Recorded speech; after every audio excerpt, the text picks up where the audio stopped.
5,000 रुपए और एक साइकिल। गांव के एक छोटे से घर में रामदयाल नाम का एक गरीब लेकिन स्वाभिमानी व्यक्ति रहता था। उसकी पत्नी का देहांत तब हो गया था जब उसका बेटा अमित केवल 7 साल का था। पत्नी के जाने के बाद रामदयाल ने कभी दूसरी शादी नहीं की। उसने अपना पूरा जीवन बेटे की परवरिश में लगा दिया। दिन में मजदूरी करता, रात को बेटे को पढ़ाता, खुद फटी हुई बनियान पहन लेता, लेकिन बेटे के लिए नई किताबें खरीदता। कई कई रातें भूखे पेट सो जाता, लेकिन बेटे को कभी भूखा नहीं रहने देता। एक दिन छोटा अमित स्कूल से लौटा और बोला, पिताजी, मेरे सारे दोस्तों के पास साइकिल है, मुझे भी साइकिल चाहिए। रामदयाल ने बेटे की आंखों में चमक देखी, लेकिन उसकी जेब में उस समय 10 रुपए भी नहीं थे। उसने मुस्कुराने की कोशिश की और बोला, बेटा, अभी पैसे नहीं हैं, अगले साल जरूर दिला दूंगा। अमित उदास हो गया। उस रात रामदयाल बहुत रोया। उसे पहली बार महसूस हुआ कि गरीबी इंसान से कितनी बड़ी कीमत वसूलती है।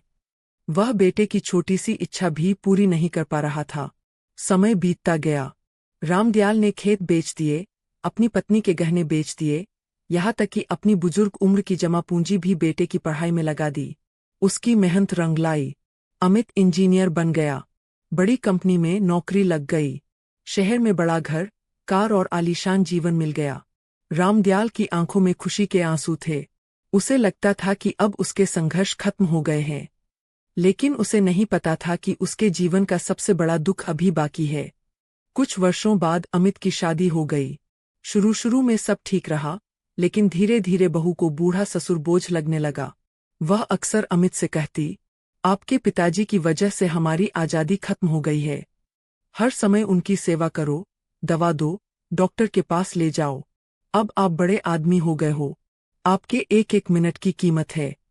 एक दिन बहू ने कहा, मेरे पति का एक एक मिनट हजारों रुपए का है, वो अपना समय ऐसे कैसे बर्बाद कर सकते हैं। ये बात रामदयाल ने अनजाने में सुन ली। उस दिन पहली बार उसकी आंखों से आंसू नहीं निकले। शायद दर्द इतना गहरा था कि आंसू भी हार गए थे। कुछ दिनों बाद अमित अपने पिता को वृद्धाश्रम छोड़ आया। रामदयाल ने सिर्फ इतना पूछा, बेटा, क्या मैं इतना बोझ बन गया था? अमित ने नजरें झुका लीं। वह कोई जवाब नहीं दे पाया। दिन महीने बने और महीने साल। पूरे 5 साल बीत गए। अमित एक बार भी अपने पिता से मिलने नहीं आया। उधर वृद्धाश्रम में रामदयाल हर शाम दरवाजे की ओर देखता। उसे उम्मीद रहती कि शायद आज उसका बेटा आएगा, लेकिन हर शाम निराशा में बदल जाती। एक दिन उसकी तबीयत बहुत खराब हो गई। डॉक्टर ने कहा, अब इनके पास ज्यादा समय नहीं है। उस रात उसने कांपते हाथों से अपने बेटे के नाम एक चिट्ठी लिखी। प्रिय बेटा अमित, 5 साल हो गए तुझे देखे हुए। शायद जब तक यह चिट्ठी तेरे हाथ में पहुंचे, तब तक मैं इस दुनिया में न रहूं। मेरी सांसें अब गिनती की बची हैं। अगर हो सके तो एक बार मिलने जरूर आ जाना। मुझे तुझसे कोई शिकायत नहीं है ए बेटा। बाप शिकायत नहीं करता, सिर्फ इंतजार करता है। उसी दौरान कुछ स्कूल के बच्चे वृद्धाश्रम घूमने आए। उनमें एक लड़का था जिसका नाम रोहन था। वह रोज रामदयाल के पास बैठने लगा। उसे दादाजी कहकर बुलाता। एक दिन रोहन ने पूछा, बाबा, आपकी कोई इच्छा हो तो बताइए। रामदयाल ने धीमे स्वर में कहा, बेटा, मुझे एक साइकिल और 5,000 रुपए ला देगा? रोहन हैरान हो गया। बाबा, जरूर ला दूंगा, लेकिन आप करेंगे क्या इनका? रामदयाल मुस्कुराया। बस बेटा, मेरी आखिरी इच्छा समझकर ला दे।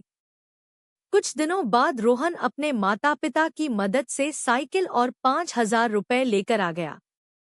रामदयाल की आंखें भर आईं। उसने साइकिल को बड़े प्यार से छुआ, जैसे कोई पिता अपने बच्चे के सिर पर हाथ फेरता है। उस रात उसने अपनी चिट्ठी पूरी की। बेटा अमित, याद है बचपन में तू मुझसे साइकिल मांगता था?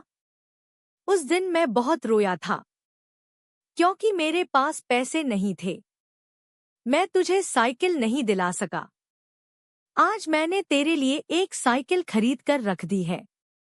जब तू आए तो उसे अपने साथ ले जाना, और ये 5,000 रुपए भी, क्योंकि एक दिन तेरी पत्नी ने कहा था कि तेरे 10 मिनट की कीमत 5,000 रुपए है।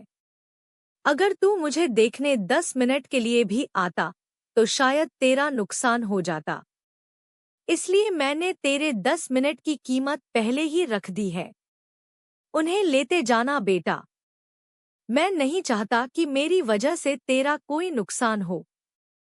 तुझे आज भी उतना ही प्यार करता हूँ जितना उस दिन करता था जब तुझे अपनी उंगली पकड़कर स्कूल छोड़ने जाता था।